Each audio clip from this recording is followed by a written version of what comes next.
Okay.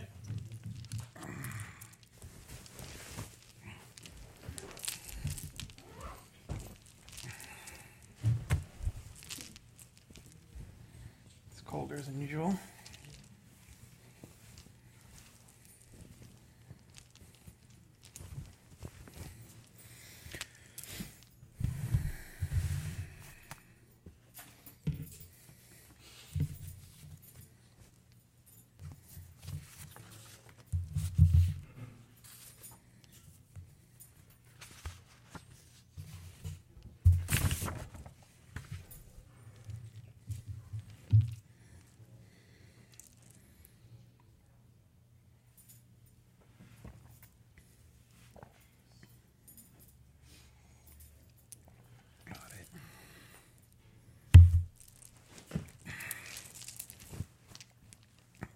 Dharma. Do we have a new and improved?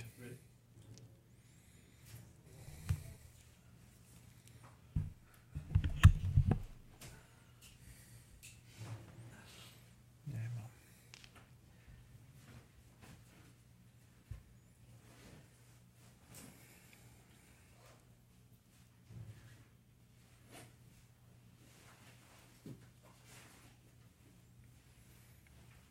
Om Stapakaya Chadharmasya Sarvadharma Sarupine Avataravarishtaya Ramakrishnaya Te Namaha Mangalam Gurudevaya Devye Matriksha Mangalam Mangalam Bhakta Brindevyo Sarvalokaya Mangalam Om Sarashiva Samarambam Shankaracharam Ajamam Ashmarachara Prayantam Bande Gurum Paramparam Guru Brahma Guru Vishnu Guru Deva Maheshwara Guru Deva Param Brahman Tasmai Sri Guru Namaha Shri Ganesha Sharada Guru Bhyo Namaha Hari Om Shri Hari Yoima.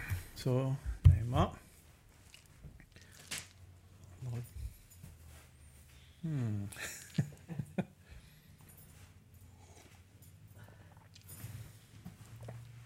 So we're continuing our many volume series on the introduction to the Kali Puja. And I don't think I need the small book. In the small book, we're right now we are at the Kali Dhyana Mantra, the description of Dakshina Kali. So we've done a lot. Now we're kind of at the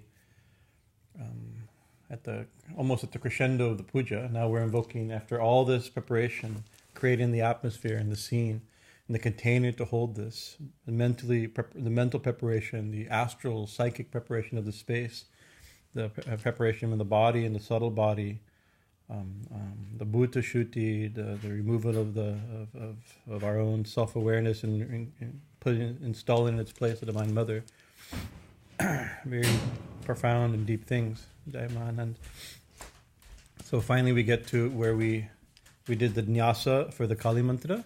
We established consecrated the inner shrine, the inner altar, did the Nyasa for the Kali Mantra, and then we recite the Kali Dhyana Mantra, the Kali meditation mantra. I'm needing it's been a long day, a little bit extra caffeine to get me going here. So it will kick in. It's worth it, trust me. If I can wake up my mind, I can actually say something maybe interesting. And where'd my throat go to? Govinda. Maybe in the beginning of our discussions, we may have discussed the different categories of mantras, perhaps, right? And something I can just cover a little bit, because last week we talked all about this Kali Dhyana Mantra, and we've talked about Dhyana Mantras in general, because each of the deities, Guru, Ganesha, Surya, Narayan, there have been Dhyana Mantras for each one of them. But, the description mantra. So there's different categories. It is in a very general sense, we could say. So we've described Bij mantra. We've used Bij mantras. These are seed, simple meaning seed sound. It's not a jump. A Bij mantra. These are they have meaning, but they don't have direct meaning. They have an effect also. They're considered primary sound. The sounds themselves mean something, not in the way that a word means something different than that. We've talked about that, and I don't know what we've talked about. Then there's Mula mantras, like Om Namah Shivaya. The Mula mantra is a root mantra. And a Mula mantra, which is the normal, the way, when we say mantra, we usually mean Mula mantras. A Mula mantra has three aspects. It has many aspects, but three things have to be there. One is the bija, one is the nama, and one is the kriya. So a bija means seed. So like Om Namah Shivaya, the bij is Om, right? The nama, the name is Shiva. Shiva, here at Shivaya, and O Shiva, to Shiva. And the kriya, the action, is Namaha, I bow to, I worship. Right? So when we think of Mula mantra, you usually mean bija, nama, and kriya together. Then there's some mantras that are only bijas. Right? Just like Om or Hrim and different mantras that they're standalone. They're used alone, without a name, without a kriya. There may be implied name, implied kriya. Then there's some mantras that are only. The classic example is the Sri Vidya mantra. In the Shakta tradition, there is a mantra called Sri Vidya. It's the main mantra for Tripura Sundari and for the Trichakra. It's only syllables. There's no action. Right? It's a list of syllables. Beat sound, not syllables, beat sounds. Then there's all the mantras that are only names. Right? The most famous of that in modern times is the Hare Krishna, Krishna Krishna, Hare Hare, Hare Ram, Ram Ram, Hare Hare. The way it's been popularized in the original form, Hare Rama, Ram Ram, Hare Hare, Hare Krishna, Krishna Krishna, Hare Hare. There's no bij mantra. This is on, right? Okay. There's no bij mantra and there's no nam. Right? There's no namaha. I bow to. It's so simply Krishna, Krishna, Krishna, Krishna, Krishna, Krishna. Right? It's calling out. They're just the names. And therefore, when there's in the Upanishad where that mantra first kind of appears or popularly appears, and in the literature, the devotional literature of its use over generations, they always emphasize, even as per tradition, Brahma says to Narada, when he's asked, what are the rules? Mantras have rules. They have yam niyama. There's a restriction. You have to bathe it properly, have to be initiated. Only certain types of people can be initiated, as how many times it has to be chanted, which direction should you chant, what asana should you sit on, in which place should you chant. All these rules are there for every mantra has some rules like that. And so when Narada asks this, so as the text says, Brahma says there are no rules, right? And one of the reasons, because it's not a normal mantra. The rules for mantras don't apply, right? But I have it on very good authority. One very advanced sadhu told me, a Vaishnav sadhu, he says, still, all those rules and regulations, all those principles that are used for regular mantras, if you use it for the Maha Mantra, you get benefit.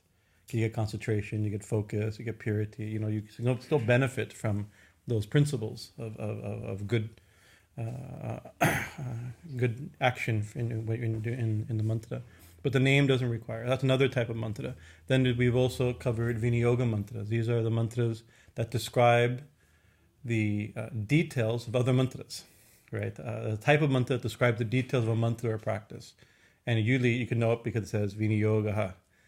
So in the last, for the Kali mantra, it says, it mentioned the purpose of this mantra is this, the rishi of this mantra is this is Bhairava, the deity is Dakshina Kali, the Shakti is this, like that, and this is Viniyogaha. And then to attain the four fruits of life is the goal, that's use, right? The Viniyoga mantra. That's another mantra that we find a lot. So then and then there's also pranam mantras. Pranam mantras are like Guru Brahma, Guru Vishnu, Guru Deva Maheshwara, Guru Deva Tasmai Shri Guruven, Sarva Mangala Mangalye Shive Sarvata Sarike Sharanye Trambake Gauri Narayani. These are mantras of salutations. O Lord, O Guru, O Ramakrishna, Sapakaya Chadamasya, we bow to you. So, and actually most of the puja is made up of these things. There's a dhyan mantra, which we'll get to, the meditation mantra. There's a Viniyoga mantra that describes the details of the practice and the details. There's a Bij mantra, for Kali it's Kring. There's a Mula mantra, we'll get to it, Kring Sima Dakshina Kali Dhyana Mantra. In this book, there's the one we're using. There's several Mula mantras for the puja. Then there's also Sarva Mangala, there's Pranam mantras at the end. And in the category of Pranam mantra, there's also like mantras for forgiveness, mantras of invocation. There's all these different categories. So Dhyan Mantra is an important one. These are the ones that simply describe the form of the deity being worshipped. We've talked about that. So right now we're on the Dakshina Kali Dhyana Mantra. Last week we mentioned that this mantra is found, this long form of the Kali Dhyana Mantra that we've been reciting. We only did, I think it's 8 slokas, 8 or 9 slokas. I remember what I told you, 9 slokas. We did sloka 1 last week with a lot of preparation, introduction. This is found in this is found in a Bengali text called the Tantra Sada, collection of tantric mantras by Krishnananda Agama Vagisha, an important tantric adept, and he composed and collected. We mentioned last week he either composed mantras or he collected existing mantras of the tantric tradition of the time, especially within the Shakta tradition. But there's deities, all kinds of deities are mentioned. There's another. I was just thinking this morning that what's another collection like this, a similar type of collection. It's called the Mantra Midodini, I think. I have two volumes of it. So I know the book, but Mantra Midodini, I think. Mahodini or Midodini. It's a little bit on the magical side. So a lot of the mantras in there would be considered almost like, there's a mantra in there to stop being bit by mosquitoes, for instance, and mantras to get people to fall in love with you. And it's a little bit on that type of, a little bit magic type of thing. But there's a lot of very important mantras in there, and a lot of Dhyan mantras. Right, it's another source, not from the Bengali tradition, but there's another category. There's many, like in the you mentioned Tantra Sada of Abhinavagupta. Abhinavagupta in Kashmir. He also has a book, his own collection of tantric practice, mantras and sadhanas, right, from the Kashmiri Shaivite tantric tradition, Tantra Sada of Abhinavagupta. But anyway, so and so we mentioned last week, I gave a little bit of a folk version of how this mantra came. He said that he had a vision in meditation of the Divine Mother Kali. Mother Kali said, "Tomorrow I'll appear to you in a form. When you see that form, you popularize that form. That's the form that's going to be worshipped. That I want to be worshipped by the general public, right?" And said that he saw, when the next morning he saw a kind of a member of a woman, a dark-skinned woman of the tribal tradition,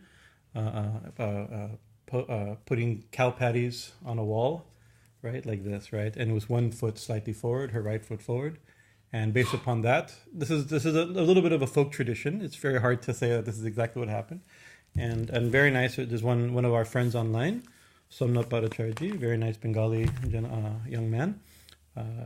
He pointed out details of that I think I may have told aspects of the stories when we were talking about the names of Kali. I may have covered some of these things, but it wasn't fresh in my mind when I told the stories last week. So he brought up a couple interesting, important points. Is that we mentioned a little bit last week also that Kali, before this time, was not can't say not popular, but she wasn't like the form of the Divine Mother in Bengal, right, or in India. Kali was worshipped.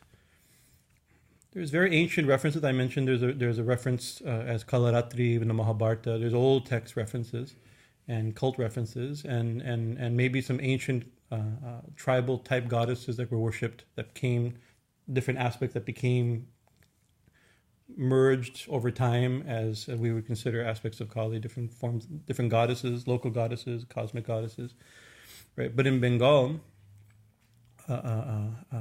generally Kali as a specific form of the goddess was not really seen as like the Mahadevi, like we think Lakshmi or Parvati, Lita Tripura Sundari. There's some aspects of the great goddess. She's not universally worshipped. She's worshipped by we mentioned this last week also, by sampradayas, by lineages, right? Tantric lineages, right? She wasn't like the popular goddess that people worshipped in their home and went to temples like Kali Mandir, right? This is something that could be worshipped within deity, and the sadhana of that deity would be worshipped in lineages, right? And not just any lineages, tantric lineages, right? And not only tantric lineages, this would be primarily in the Vama Marg school, the left-handed schools of tantra. right? And the left-handed school of the Tantra. And the problem is that I'm not ready to speak on different left and right-handed schools of Tantra. It's a very fascinating topic. I can't speak on that, but that's not our topic today. The one thing can be said is that the left-handed schools of Tantra are not mainstream, right? They break mainstream patterns. And generally, this is a very general thing we could say, that they're also monastic. Usually we think, oh, Tantra, left-handed, oh, Tantra, these are like the opposite of monastic. It's mixed with sexual practices and counter-social practices. That's true. There are strands of that and sadhanas within that to help break convention. And there's real things there that we can discuss, but I won't discuss right now. But it's not the mainstream householder path. It's not the deity of the household. It's not what you teach your little children. Oh, go pray to Ma. Touch your pencils before your test, to call it. This is not that type of, So it says that Krishnananda was meditating how to make her popular, how to bring her out of just the tantric cults. I'm not using the word cult negatively. I'm using it as groups like this, academically, not judgmentally, right? How to bring it out of and then so he prayed to her, and she revealed this form. This is the form that is to be worshipped by the householders, right? And therefore, and we mentioned the different meanings of the Dakshina, meaning right, meaning south. We mentioned different reasons for that last week, and also the fact that she's emphasizing the blessings on her right side, right? Other forms of Kali, the other form of Kali, and Bhattacharya also mentioned, and since he mentioned it, I thought I'd bring it up because it's an interesting point, important point. The other form of Kali, there's many forms of Kali, but when you think of Dakshina, not opposite, but say opposite of right is left. It's the other extreme, you could say, not the opposite, right? We talked about that also, that these are not opposites, they're extremes of a spectrum, two sides of a spectrum. So the opposite of Dakshina is, the opposite of right is left, right? And so in Dakshina, and the opposite is Vama, right? And Vama essentially means left, right? But Vama has a couple, it also means expert, right? So it's not one meaning, right? And so a lot of people, for years, scholarship, both practitioners and academic scholars, Vama means left, and the left is the dirty side and the dangerous side and the dark side and the countercultural side. They've given like that, and that's not wrong, right? But like Vamana, that the deity Vamana is not the left, dark, counter social, the form of Vishnu, right? So Vama and Vamana has a couple different meanings, but one meaning is left, so that's okay. It's like Dakshina has many meanings. One of the meanings is right, and so the simple thing is you say which foot is forward. The right foot forward, that's Dakshina Kali. The left foot forward, that's left Kali, Vama Kali, worshipped by Vama Margis, those who were on the left side traditions. So that's okay. We can say it like that. We can also say that Dakshina Kali, Daksha Kali is opposite Vama Kali. Dakshina Kali is opposite Smashana Kali, the goddess of the cremation ground. So that's another. So generally speaking, these are not absolutes, and we have in this temple hanging pictures that don't fit these simple definitions, right? So generally, Dakshina Kali has her right foot forward, and then Vama Kali or Smashan Kali has her left foot forward. That's a very simple. And he pointed out that even when they're standing straight, one of them foot will be slightly forward, right? So we'll leave that and go back to that in a second. Another aspect is what she's holding. As I mentioned last week, which hand is important. So in her right hand, Dakshina Kali is giving blessings and fearlessness and blessings, right? Sorry, my two of my arms are at the cleaner right now, so I have to use it like that. I wouldn't. And in her left hand, then her left, the Vama side, she held the sword and the severed head, right? But you notice we have Kalis in the other room. We have a Kali right in the corner. We call her Jungle Kali, Vama Kali, Vana Kali, right? That came to us many years ago in the corner of the library, like that. Beautiful, right? But she's not in that pose. She has her sword in her right hand, right? She has a sword in her right hand, and she has, I think, she has a sword in her right hand. Do you have a sword in her right hand? Yeah, probably in her right hand, and a trishul in this form, right? So this is an example, but her right foot forward, right? So it's not universally true that this form, that we consider her that type of Kali, not the classical form of Dakshina. She doesn't conform to the Dhyana Mantra for Dakshina Kali, but she doesn't conform to the normal definitions of Smashan Kali either. She has her right foot forward, but she's holding different. At our ashram in Allahabad, in Prayag, Guruji installed a beautiful Kali. She also has sword. She's in that pose, not in the classical, not the normal Dakshina Kali pose, but she's known as Siddheshwari Dakshina Kali. Guruji called her Dakshina Kali. Right? So even though the pose of the hand pose aren't exactly right. Then there's another aspect of, you've seen, where do we have her here? I rub my head here. First in the Dash Mahavijjas there. This form of Kali that's become very popular. It's one of my favorite lithograph forms of Kali. And you become popular for us, especially because this is worshipped by Holy Mother, Sharada Devi. Right? And we say, and usually, oh, this is Smashan Kali. Right? Because we think this is with her left foot forward. Right, so he's not Dakshina Kali, but their hand pose, what she's holding is the more classical Dakshina pose, right? So I remember one time we sell it on our website, right, as Smashan Kali, right? And one person, extremely opinionated person at the Ramakrishna Mission in Deogar, I think Deogar, wrote us a long thing that this is not Dakshina Kali, this is not Smashan Kali, this is Dakshina Kali, but her right foot forward, and he gave a Dhyan Mantra, the details that have to be. It's okay, it's still, we're selling it as Smashan, it's labeled Smashan Kali because of this difference. And so, however we understand Smashan Kali and Dakshina Kali, one is meant Dakshina Kali for householders, right, for the home, right? Also, Vama Kali, Smashan Kali is for Vama Margis, those on the Vama Marg, the left-handed schools of Tantra, and Dakshina Kali is for Dakshina Marg. Right, these are forms for lineages of Kali worship that are right-handed, if you could say, and this is also we would consider as like Sattvika Puja, right? So in the difference with like some of the things that the left-handed traditions would do, they would take the 5 M's we've talked about before very literally. In the Dakshina Marg they take it more likely to take them symbolically, simple things like that, and it's Sattvika Puja. So generally. The difference also would be like animal sacrifice.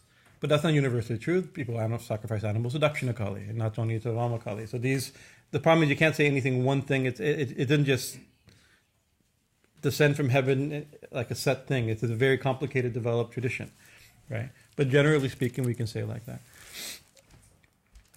And so what we mentioned, so if Dakshina Kali is a form worshipped in the home, or worshipped by householders, or worshipped by Sattvika Dakshina Marg devotees, right?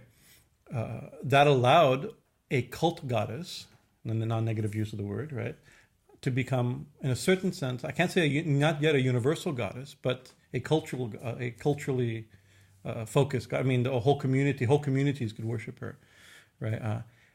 So it universalized her in a certain sense. It took her out of just particular lineages and made her accessible, right? So you could say that one thing, this mantra. And by Krishnananda's vision, or by his own effort, or by Divine Mother's grace, brought Kali out of just tantric lineages and into as a focus of devotion, of people, the mother-child devotion. Wasn't just for Durga, wasn't just for Lakshmi, Annapurna like that. It was now also given to Kali, and Kali became the focus of that. Classic examples of this transition could be seen, if we're not going to get too dry and academic, in the songs, the poems of Ram Prasad, where you see they're extremely tantric, but full of the mother-child relationship that usually you wouldn't find in such hymns, right? And he's said to be a disciple of Krishnananda. Of course, the dates don't mind, unless Krishnananda lived hundreds and hundreds of years. But we could say, I'm a follower of Ramakrishna. I didn't meet Ramakrishna. So that's cool. May have met in that way. Some actually hold him. Literally, he was initiated by Krishna. That's ridiculous. I think the dates don't match, right? But this is the thing: is that a great transition of the tantric goddess, and Ramprasad was a tantric adept. Right, and worship, and initiated, it seems, in the left-handed form of Tantra as well. He did Smashan, he did Shava Sadhana, meditating on corpses. I've been to the place where he did these sadhanas like that, right? But his own realizations and his outpourings transcended just a small lineage or sect. It became universal. And of course, Sri Ramakrishna universalized it much greater. So one thing is that Dakshina Kali was brought into the home. That's what I would say, right? So we know so why not Smashana Kali in the home? Why not householders worship Smashana Kali? See, for most people, the cremation ground is a horrifying place, right? Naturally, we're scared of death.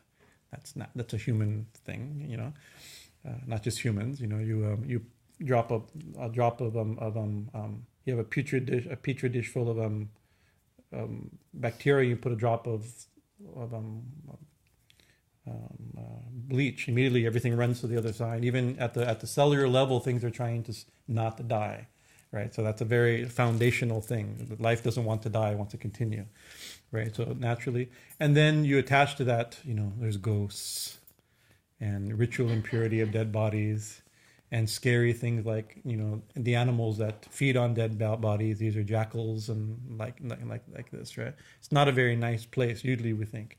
But we all know. But the fact is, we're all going there, right? That's a fact, right?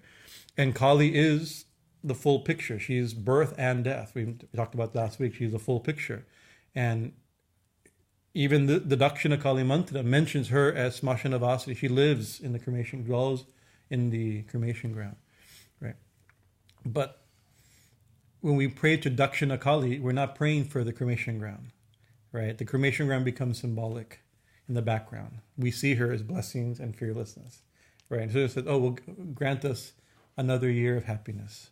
Keep death aside, look to the south and keep death away one more day.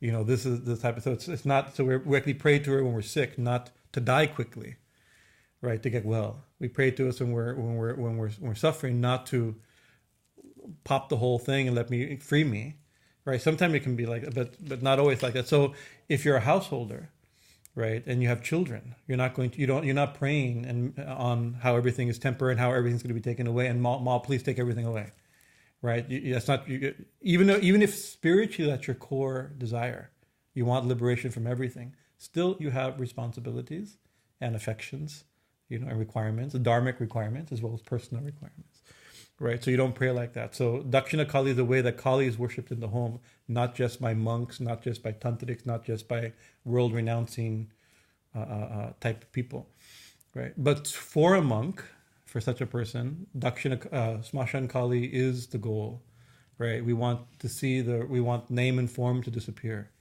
right? Our focus is, we talked last week that the God is immanent and transcendent, both, right? Some people are focused on the immanent, God as the world, and we have our joys and duties and responsibilities and expressions in the world. Some are oriented toward transcendent, beyond that which is not name and form, right? And so we want everything to be taken away, right? So I remember Swami Omkarananda, South Indian Swamiji from Northern California, at Badrikashram. He said that he brought very beautiful. I know that you've probably seen like this poster art. It's a beautiful blue Kali, very sweet Bengali painting, and it has like Sri Ramakrishna and Holy Mother. That type of art. Poster art, right? So he was in high school and he bought a copy at the store in South India, which is not so common. Kali is not as popular, and we're in his state, and he brought her home because he loves Sri Ramakrishna. Right, he's been a devotee. Even now, he's a devotee of Ramakrishna. He brought it, and his mother said, "No Kali image of Kali will stay in my house. Get it out." They're scared to bring a picture of Kali in the house, even though it's Dakshina Kali with beautiful smiling face, covered in hibiscus flowers, and pinks and baby blue painting, pastel colors of the poster art of the day. With Sri Ramakrishna Holy Mother, you can't get less scary than Sri Ramakrishna Holy Mother, right? But still, no. He'll bring poverty and death to my house. Right, so he said, actually, this is great. Give me an excuse to leave. he had a monastic nature. I took my picture. Actually, he said he was joking like that. Actually, he said that we put her in a shed, and she's still being worshipped in the house, but not in the house, because they're superstitious enough not to do anything against the picture and throw it away or something. But they still won't bring her in the house. She's still actually where she said Kali's still worshipped in my home, outside. But for him, that was his. That was his joy. So that's another distinction, Smashana Kali and Dakshina Kali. So this is just general. So anyway, it's about the Dakshina Kali. Oh, another point I wanted to mention I was thinking of it today during my first cup of tea. Or the 2 cup of tea evening tonight. That, as we could say, if we were to interpret it this way, give this narrative interpretation that Krishnananda and then later Ram Prasad and like they universalized a tantric deity into a household Hindu, pan-Hindu focus, right? Cultural deity. But this is a form of Kali that's Ramakrishna worshipped. He lived at the temple called Dakshineshwar for worshipping of Dakshina Kali. And he, I think, universalized it he did the next step of universalizing. It's not just, this is the form of the goddess. This is not just a goddess, right? It's not just a tantric goddess. From tantric goddess to Bengali goddess, or Bengali goddess to Hindu goddess.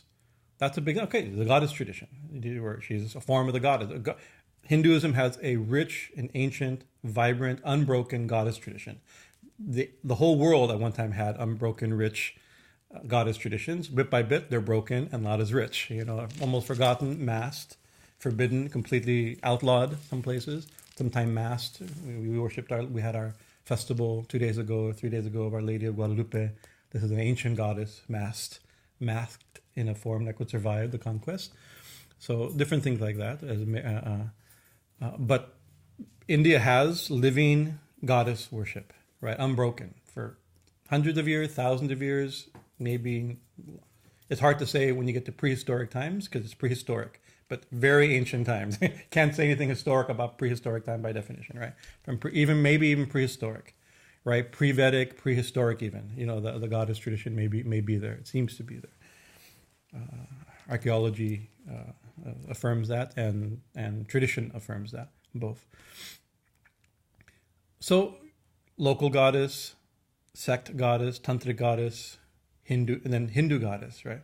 But Sri Ramakrishna universalized it further. She's not a goddess. You can say, she's the goddess, but not in a cult way. Not like, no, this is not your god. Your goddess is not the supreme goddess. My god is supreme. Not like that. I would say it's not even goddess, God. God, by God, I don't mean the masculine form, right? I mean, as in the supreme divine reality itself, right? Right. When we say God and goddess, then we have that male and female, right? But God itself is, although the word may be masculine, it's not a masculine idea. It's a cosmic idea, right? So it's not that Kali is like a goddess. She is that, right? But she is God itself, himself, herself. We'll say herself. The Thakur was herself, right? And so there's an example of this. I asked somebody to print some things, but I forgot to mention this. It would have been good for him to print, because like I said, it just happened during tea.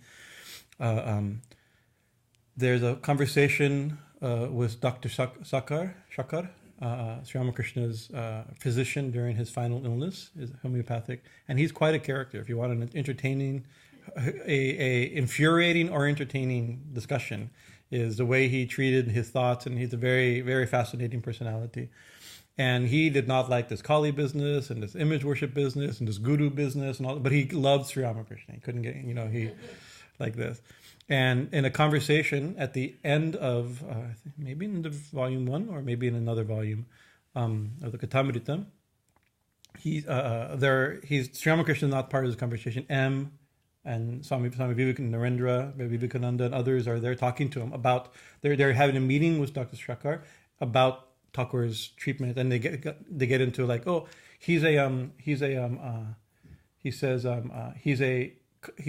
Upasak. The Dr. Shakar says Sri Ramakrishna is Devi, means he's a Devi worshipper. Like there's Sri Vidya Upasak. These are worshippers. And so that's a natural thing. You see, Sri Ramakrishna he's a worshipper of the goddess.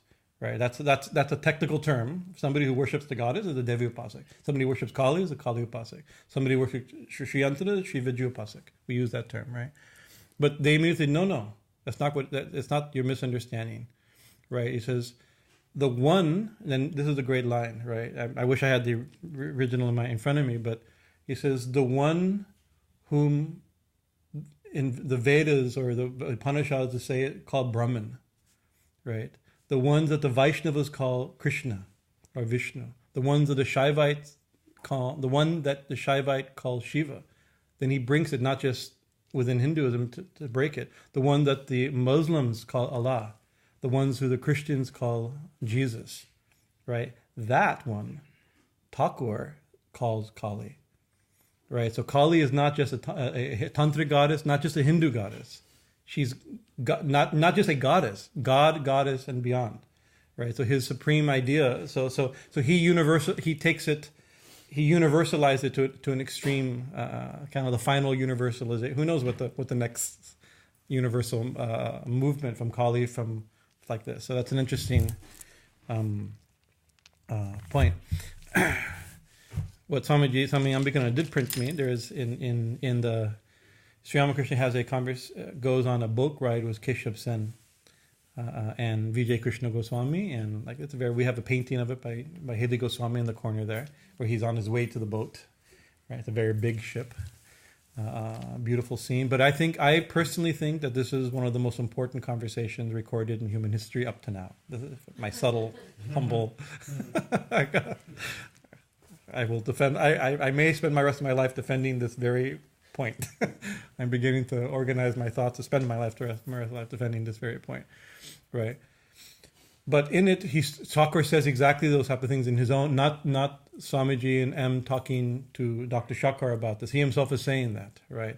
Some call her Allah, some call her Jesus, some call her Krishna, some call her Shiva, some call her Brahman, like this, right? And then he says some call the same reality is known as the Bhagavan of the Bhaktas, the Paramatman of the Yogis, the Brahman of the Vedantists and the Gyanis. That is Kali. He keeps reaffirming this universal point. Even M's original title of this section is called Kali Brahman. Not Kali is Brahman, not Brahman is Kali. Kali Brahman. They're one and the same thing. They're the same thing. Brahman is Kali. Kali is, he literally is Brahman. Brahman is Kali. He emphasizes this point, right? It's very, very important. So then Keshav, understanding exactly what Thakur is saying, it's not like going, immediately asks, not about Brahman, right? He asks, his follow-up question is about Kali, right? Specifically, and so his question is, Keshav, smiling, in how many ways is Kali plain? That was his question about this universal principle that's Brahman itself, that appears as all religions worship, or she reveals herself in all religions, however you want to. That's actually the foundation of Thakur's universal radical religious pluralism, right? Kali is the foundation of Sri Ramakrishna's radical religious pluralism. That we have the last 150 years successfully or unsuccessfully tried to describe as unity of religions and the truth about the many paths. We use different languages, but this is Thakur's own description of it, right? So he now he's not getting so abstract. He's getting she plays in many ways. He moves from the universal to the cultural, from the universal to the general Hindu theology, goddess theology, Shaktism, Kali Upasakism.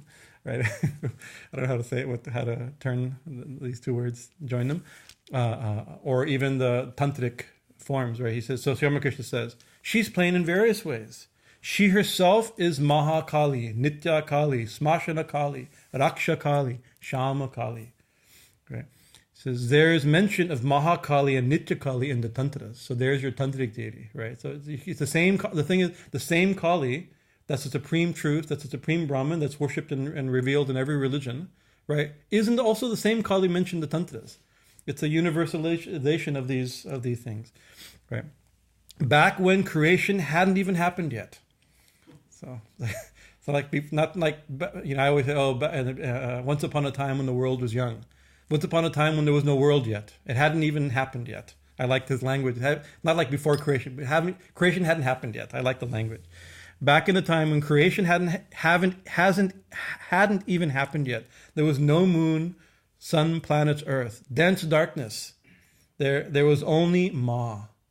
Before creation, there's only, so she's that supreme reality, the void of being or the fullness of being, whatever that means. The formless Mahakali, existing with Mahakala.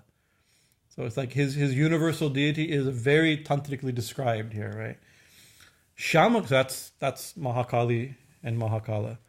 Shama Kali, mood is gentle. This is close. We can get to he doesn't mention Dakshina Kali. Shama Kali is his description of Dakshina Kali. Is mostly gentle. I like this. Not gentle. She also has a sword and a separate head. And we have, I don't know if you can see, she has crystal skulls and a little metal jackal. Right, and red hibiscus and red. So she's not smeared with blood, and there's not smell, howling corpses, but she is. That's the thing, right? So she's mostly the one, because what she's showing herself, the Dakshina side is being shown, the benign side that is being emphasized, right? Shama Kali's mood is mostly gentle. She who gives boons and fearlessness. This fits into our verse today. Vara Bhaya Daini. Thakur says. She's Vara Bhaya Daini. She's the one who gives fearlessness and boons. These are these two hands. These are the two of the four hands that are going to be mentioned. Householders worship her in the home. When there is an epidemic, a famine, an earthquake, a deluge, or a drought, Raksha Kali has to be worshipped. This is a different form. Smashana Kali is we mentioned Smashana Kali is the image of destruction. She resides in the cremation ground with corpses, jackals, dakinis, and yoginis. Dakinis and yoginis, these are fierce female spirits. Blood streaming, a garland of heads around her neck, girdle of human arms around her waist. But Dakshina Kali is also she has a garland of heads, right? Human streams of blood and a garland and a waistband of severed hands, right? So you can see that it's the same Kali being described, just what's being emphasized. So Smashan Kali also has, but even Dakshina Kali has these forms, but it's a different form, right? Blood streaming, garland of heads around her neck, and girdle of human arms around her waist. When the universe is destroyed, there is a great dissolution. Then Ma gathers up and keeps all the seeds of creation. Just like a housewife has her odds and ends pot. Growing up, we always had a junk drawer. And, that some drawer we just put everything is in there. Everything extra is in there. This is, I guess, in Bengali village life, a housewife has an odds and ends pot. And in that pot, the housewife keeps maybe 5 different kinds of things. And Keshav and everyone laughs because this is an image from their experience. Oh, yes, sure. Housewives have that kind of pot. Inside there are sponges, indigo pellets, and little tied up bundles of cucumber seeds, pumpkin seeds, lao seeds, right? They keep all these. And when they need them, they take them out, right? So after creation is destroyed, like it. So before creation, before there was even creation, after creation is destroyed, right? That's an interesting, she exists before creation and exists after creation. That's an important, this is her absolute nature. After creation is destroyed, Ma, she who is full of Brahman, Brahmamayi. Just like first is Varabhaya Daini, now is Brahmamayi. She who is Brahman, the full Brahman or full of Brahman, gathers up and keeps all those seeds. After creation, Adya Shakti, another name he gives, primordial energy, lives inside the universe. When she takes all those things, it creates the universe. She gives birth to the universe, then lives within the universe. This we hinted at last week also, that she is the creator and creation. Not just the creator and creation, she's the creator and lives within creation, right? She's as creation. We've used many examples of this as like a seed. A seed is the cause of a plant. But once a seed, then if you see a plant, where is the seed? The plant, right? She's the seed is the cause of the plant and has become the plant. The plant's only the seed. So where is God? The world. What's the proof? The world here. It's hard to see. We don't see. When you see a seed, it's easy to see. Not easy, but in the world is more easy to see, but difficult to see the seed. Gets lost in it, right? She gives birth to the universe and then lives within the universe. Gunashre gunamayi, right? The same idea. She is the gunas and constitutes, and out of her being, the gunas are constituted. She makes the gunas, the cause of the gunas, then she becomes and is the gunas. She makes them out of what? Another example given in the Bhagavatam, in our Bhagavatam classes, we've talked a lot about these things, is like a dream, right? When you dream something, right? You're the creator of the dream. And what's the dream made out of? Only you. Your consciousness creates it, and you're playing all the parts. It doesn't exist outside of you, right? So in one sense, it's a dream. It's not real, but it's you. It's the dreamer itself. The dream is the dreamer itself. Maybe not the full dreamer, but the dreamer itself, right? So this is very important. She gives birth to the universe and lives in the universe. It is said in the Brihadaranyaka Upanishad. Actually, the verse is given. Swami Bhajanananda found the verse at 2:120. A spider brings forth the web from inside itself, then lives in the web. So this is examples given. Other places talk that the something nabi, ubana nabi. Remember the word? There's a term in another chapter where he describes this. That means a spider out of its own navel. I don't know how exactly. Don't know how it happens. By some magic, Spider-Man just does this. I don't know how a regular spider does it, but from his own self, he spins a web, and then he makes a web. She makes the web, and then lives in the web. Right. So it's made out of her, and the web is nothing but from both the creator of the web, comes out of itself. So it's only the spider ultimately. And then the spider lives in it. You want to know where the spider is? It's in the web. And what's the web? The spider. Who made this? Who made the web? The spider. This is all these things. This is the one that Sri Ramakrishna calls Kali, right? Who is the one we're meditating upon, and the one that's worshipped in this temple, right? God is both the container and the content of the universe. This is a great line of Sri Ramakrishna. Both the container and content. Another way you could say she's both the creator and the creation, like this.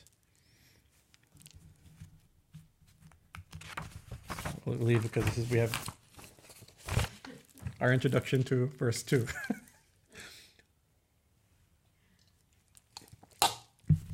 Okay. I'll recite verse 1 from Kali Dhyana from last week. Om Karalavaradam Goram Muktakesham Chaturbhujam Kalikam Dakshinadevyam Munnamala Vibhushitam. Fearsome with gaping mouth, freely flowing hair and 4 arms. The divine Dakshina Kali is adorned with a garland of heads. We mostly talked about those things last week. And we mentioned that this 4, especially because now in this next verse, the 4 arms are going to be described separately by description.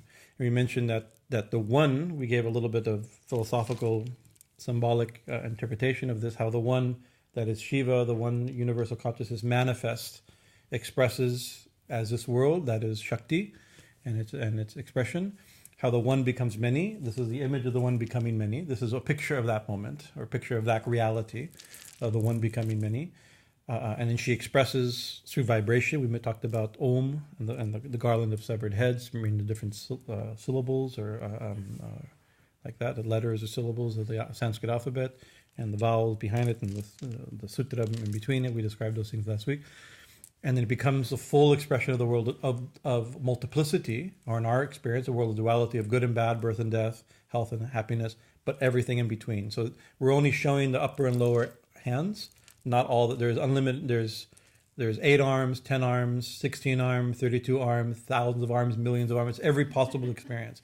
We're showing the top 2 on both sides, right? So now the next verse. Sadhya Chinna Shiraha Karga Vamadhora Karambujam. So it's describing now her Vama, her left hand. So look, that's that side, right? Left hand. What is she holding? She holds in her left hand a freshly severed head. That's her in this hand, right? So you can see, everybody sees her lower left hand, a freshly severed head. And a sword. That's on her, khadga on her side. Sadhya Chinna Shiraha. Shira means head. And karga, sword. Vamadura Karambujam. In her left 2 arms, she holds a severed head, freshly severed head, and a sword. Upper left hands, Abhayam. Abhayam means fearlessness. Varadam, and boon giving. Abhayam Varadam cha aiva. And also in her right hand, she shows fearlessness and boon giving.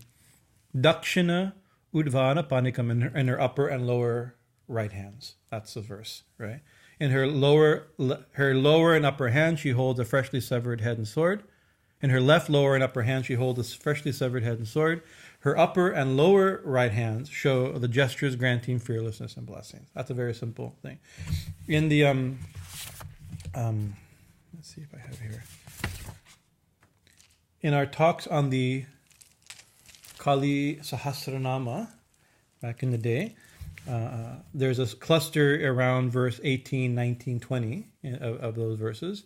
There's a cluster of names that's dealing, now we're in a section that's dealing primarily with her obvious iconography. So it mentions head, hand, this type of stuff. So example,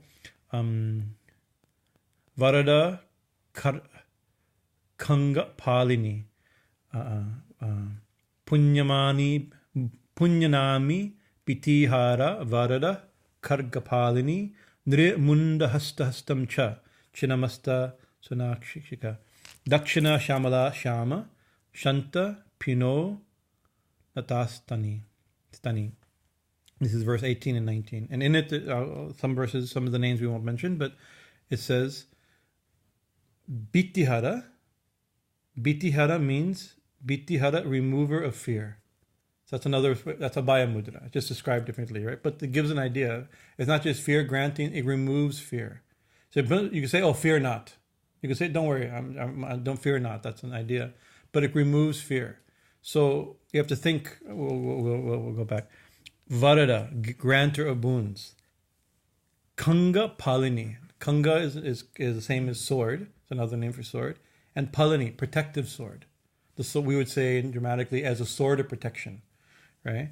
And Nri Munda Hasta Shasta. And holds a severed Nrimunda Hasta, a severed human head, right? That's the same. Just describing, but these slight variations give, I think, some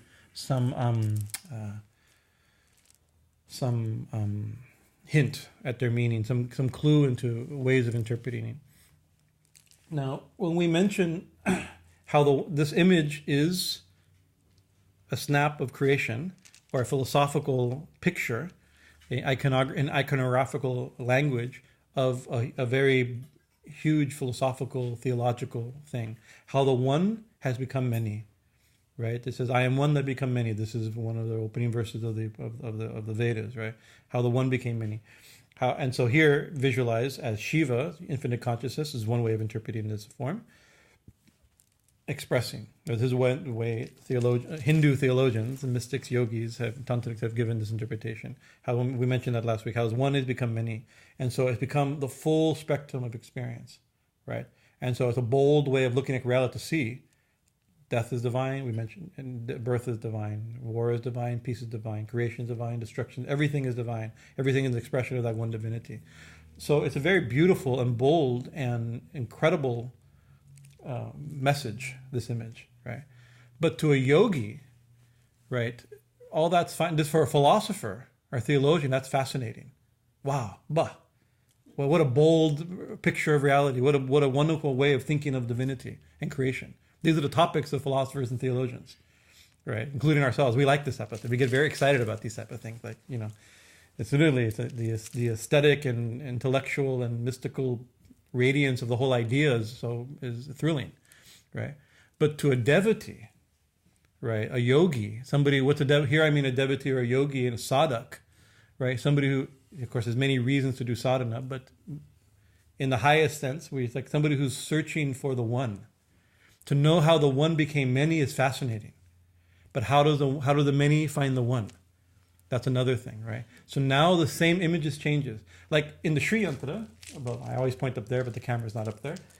In the Sri Yantra, right, we can see how from the Bindu, how the one pulse, the Bindu becomes two, Shiva and Shakti, Prakash Vimarsha, become three, Icha Shakti, Kriya Shakti, Jnana Shakti, Brahma Vishnu Shiva, those type of things, and then it becomes all the different triangles. You can follow, and then the unfolding of the lotuses is the name and form and expression and feeling and emotion and eroticism, to the final thing, to the physical world and its manifestations, right? As you can see how the one, that's a perfect image, map, right, or a photograph, and geometric photograph of how the one became many and how the one is everything.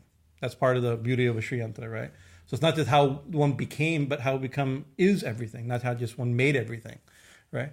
But when we do puja to the Sri Chakra, there's two forms of puja to the Sri Chakra, but generally sadhaks worship not from the inside out. Philosophically, we understand how how the central bindu became the triangle, how the triangle became the different triangle, how it became everything, right? But when we do puja, we start, okay, here's the Sri Yantra. This is our experience.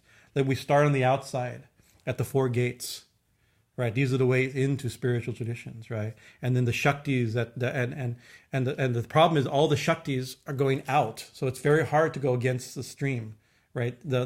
It's the rush of creation is from the center out, from the one to the many.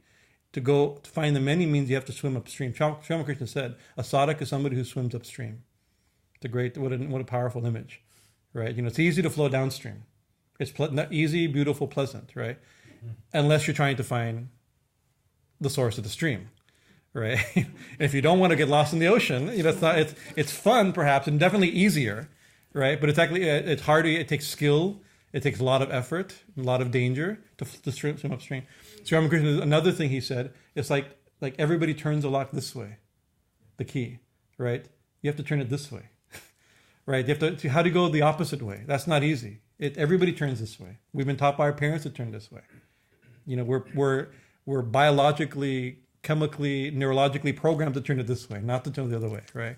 So, but this is so in the Sri Lanka you started worshiping the outside and you work in. Those energies are out. The petals are pointed out. The triangles are pointed out. The Shaktis are pushing out, rushing out. To find in is not easy, right? In the Devi Bhagavatam, it describes metaphorically the picture of the Devi Puram of the Sri Chakra.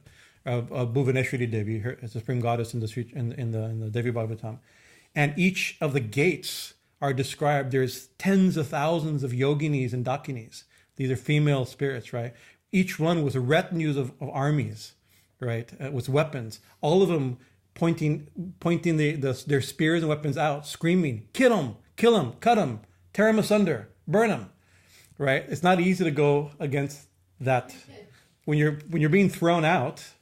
That's the flow of life, right? It's not easy to go back. So what do we do? Sripadakam pujayami tarpayami namah. We worship, oh Devi, with that weapon pointing out, screaming, "Kill him!"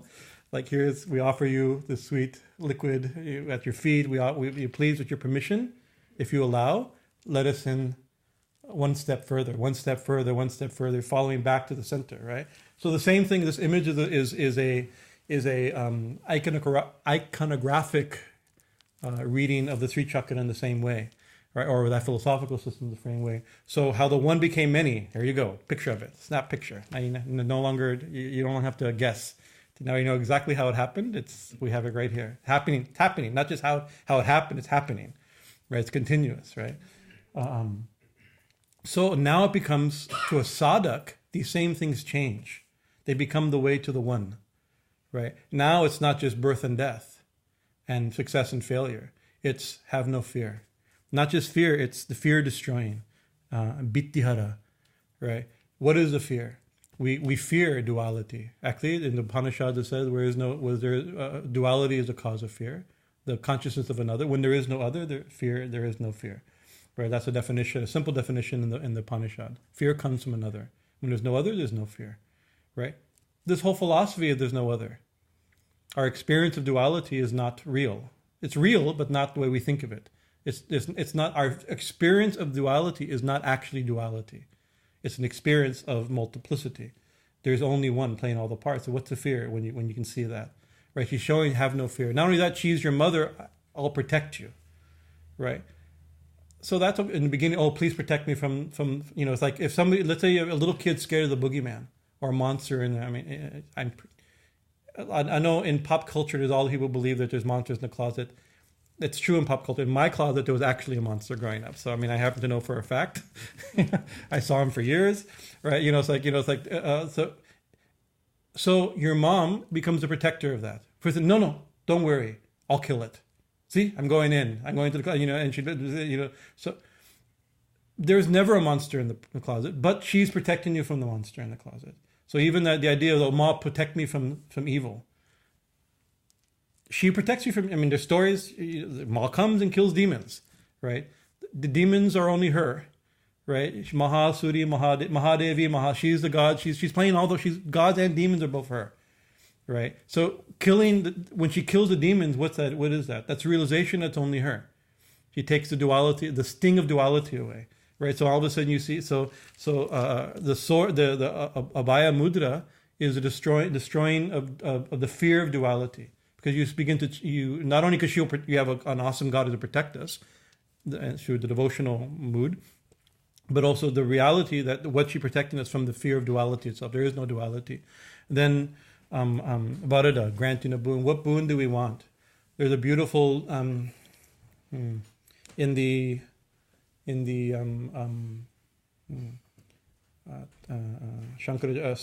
Lahari. In the Sandri Lahari, there's a mantra.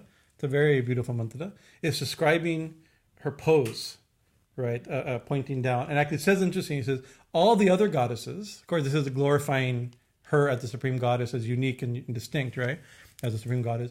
All the other goddesses are giving boons, but not you, O Lita Tipu, O Devi, right?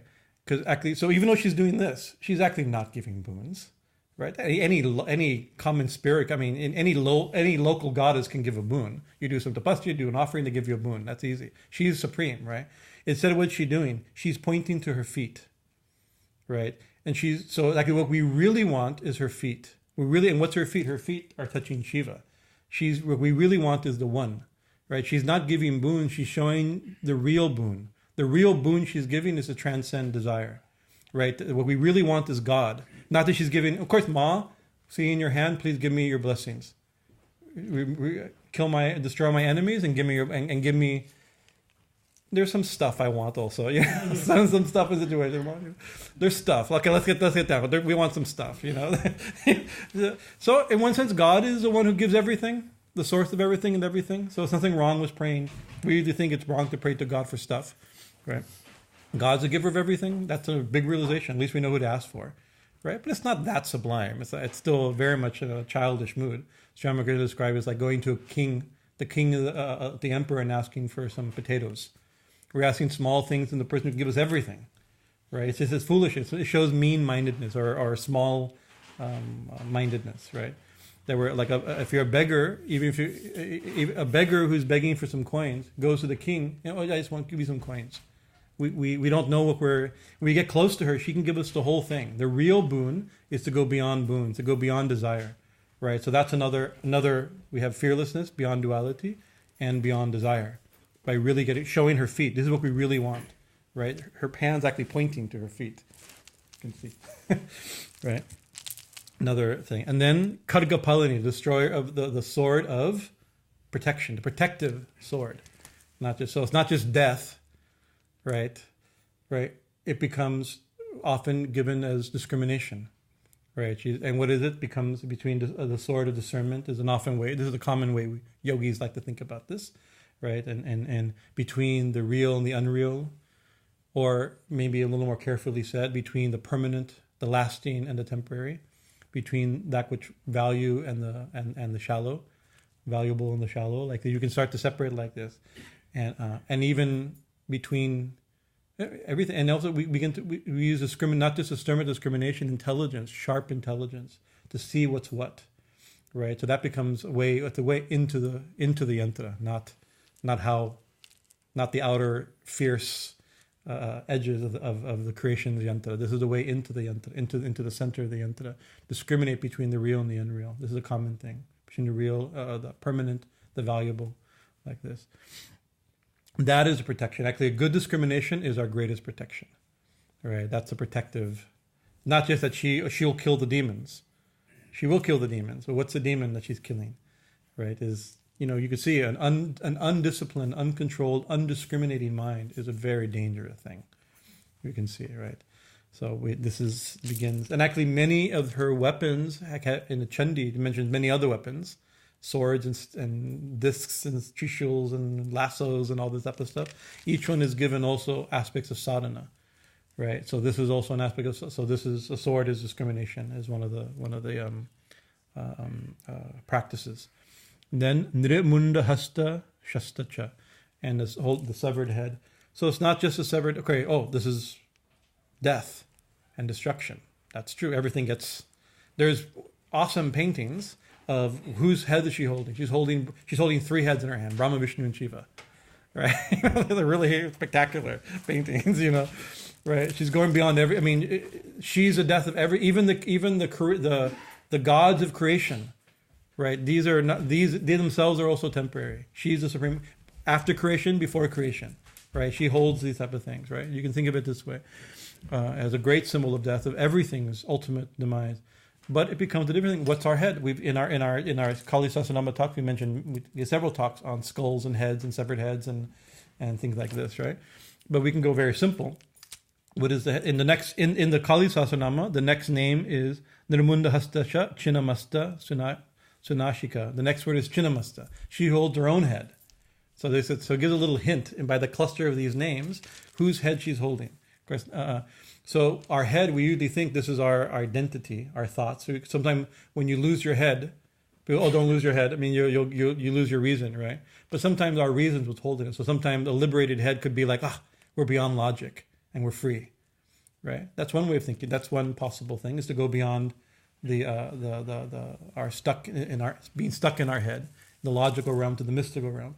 But also another thing, when she holds her own head, that's why the very next name in the Kali Sahasranama is Chinnamasta, one who holds her own head, right? The very fierce. Her name is most fierce. Fierce is holding the head. Most fierce is holding her own head. So it means we go a little closer, deeper into what it all means, right?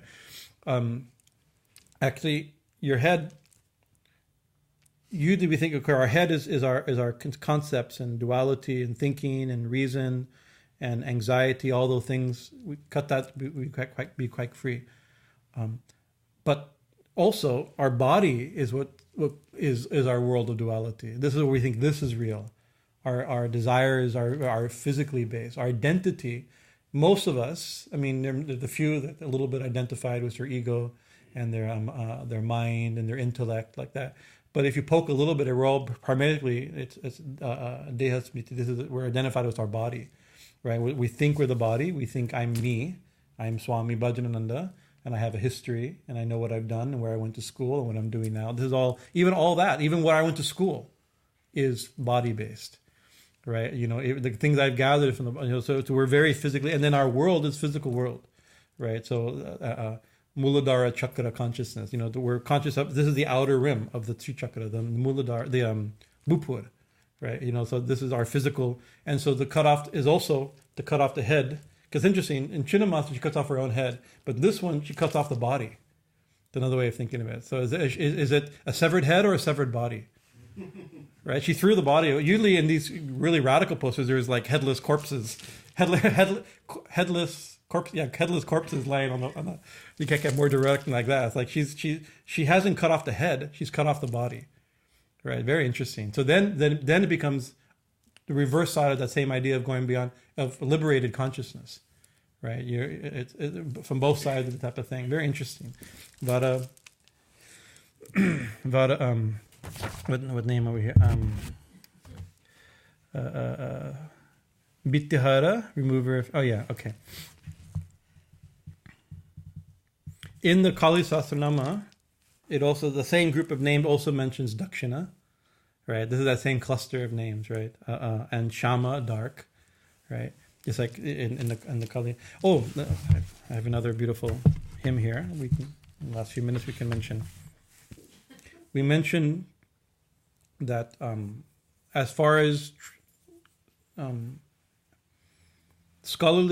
academic scholarship would show that this Dakshina Kali from the Tantra Sada, you'll read, Dakshina Kali, this form of Kali was first found in like we've stated in the Tantra Sada by Krishnananda, like this, right?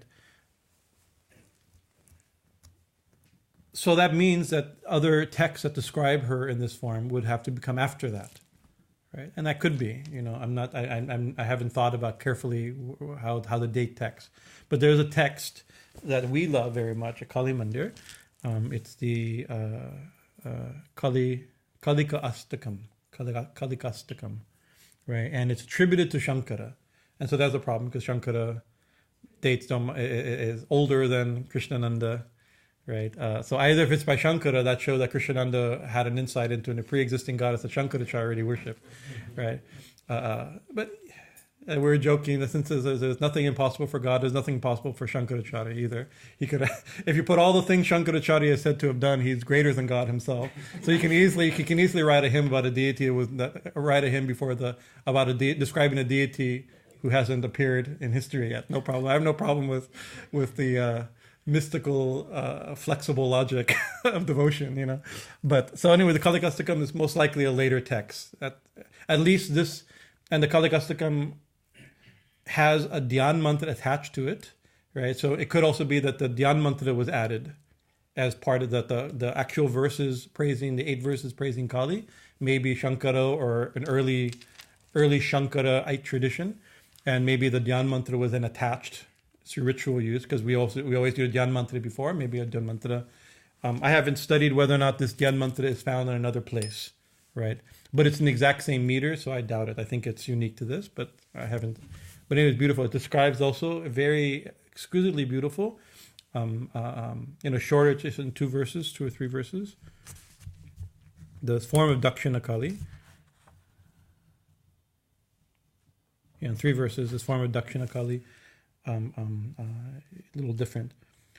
Kaladrakta munda vali kantamala mahagora rava sudamstra karala vivastra smashana laya muktikeshi mahakala kama kula kalikeyam. I'm going to recite the 2 verse 3. Oh, so around her neck, some of the same details. We haven't got to some of these. Around her neck hangs a garland of severed heads, dripping blood. She opens her mouth wide. That's the same from the first verse, right? Giving a great, dreadful sound and revealing her beautiful teeth. Naked, dwelling in the cremation ground, with freely flowing hair, Muktikeshi. Kali is in union with Mahakala.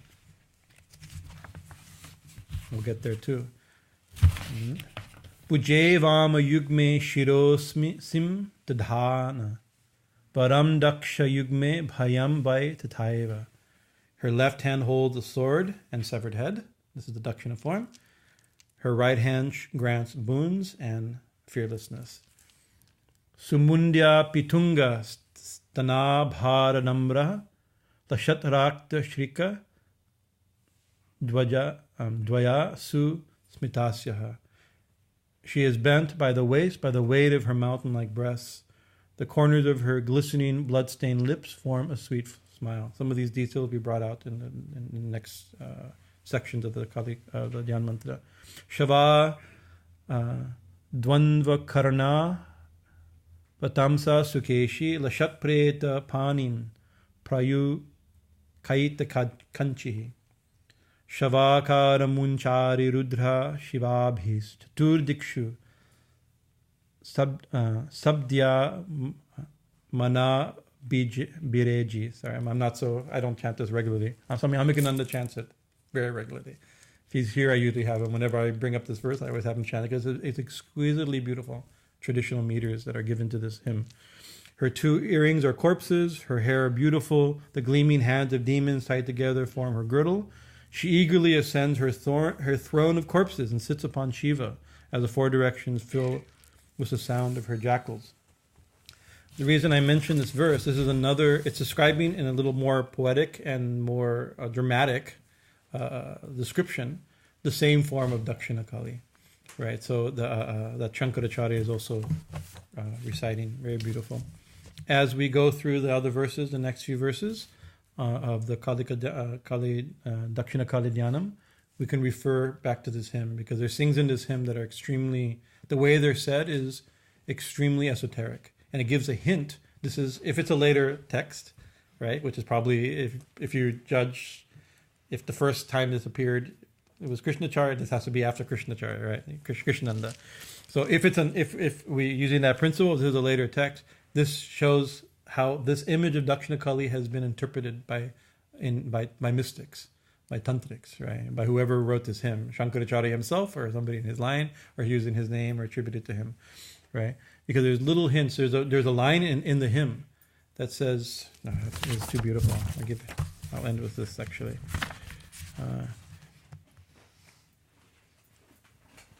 Forgive my offense, the author is praying to Shiva, to Kali. Please forgive me, Ma.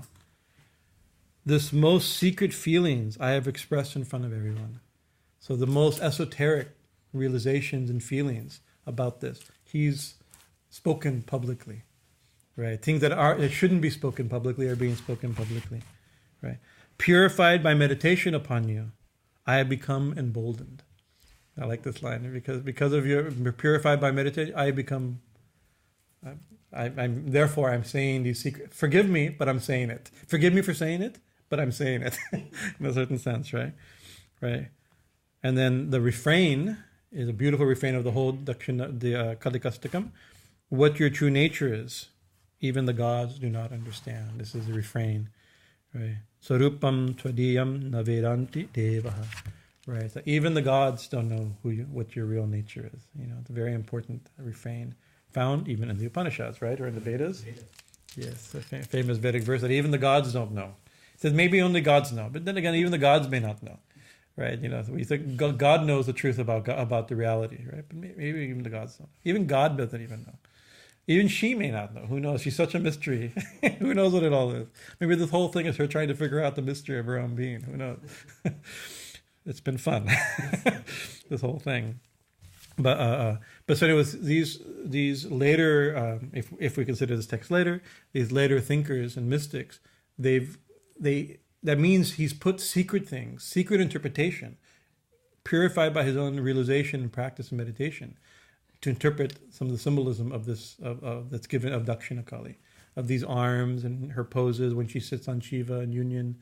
These things are brushstroked, are given originally in the Kalika Dakshina Kalika Dhyanam, but they'll be brought out by other mystics, the yogis, interpreted, right? And we have even got to the idea of this symbol. Not just one thing I want to mention today is that from last week, how the ones become many. This week, the theme is how to find these become symbols of the one. How to find the one again, right? It's also the symbol of a yogic.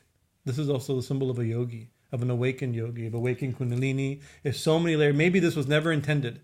Maybe the original tantric goddess, or go further back, some tribal goddess, maybe a tribal queen. Who knows what? If you go far enough back to the source of where images and ideas and names came from. Who knows? But now, right, in the illumined mind of mystics, of Sri Ramakrishna, of Ramprasad, of obviously Shankaracharya, 1,000 years after his death, whatever, right?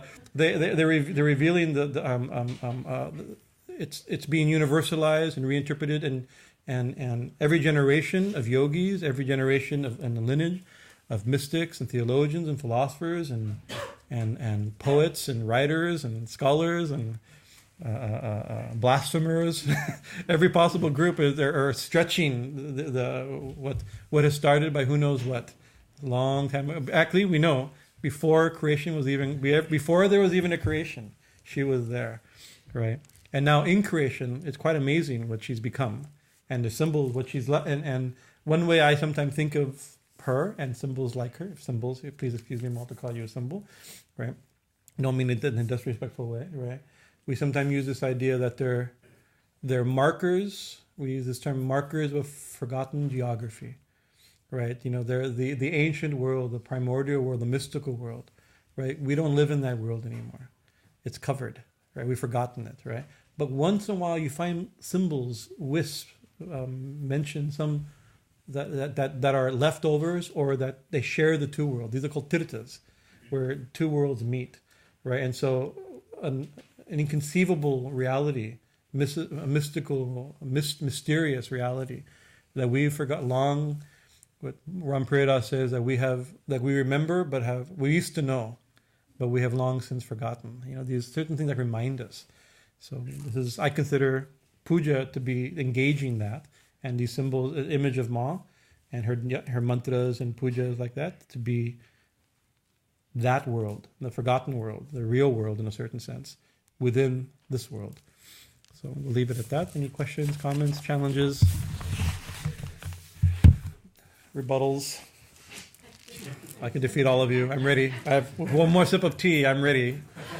Before I wasn't ready, but now there's enough caffeine. I'm ready. Okay, well, thank you very much. We're actually 5 minutes early. This is unheard of. Proof that God exists, and Shankaracharya wrote this hymn. Okay, be careful, make sure you save it.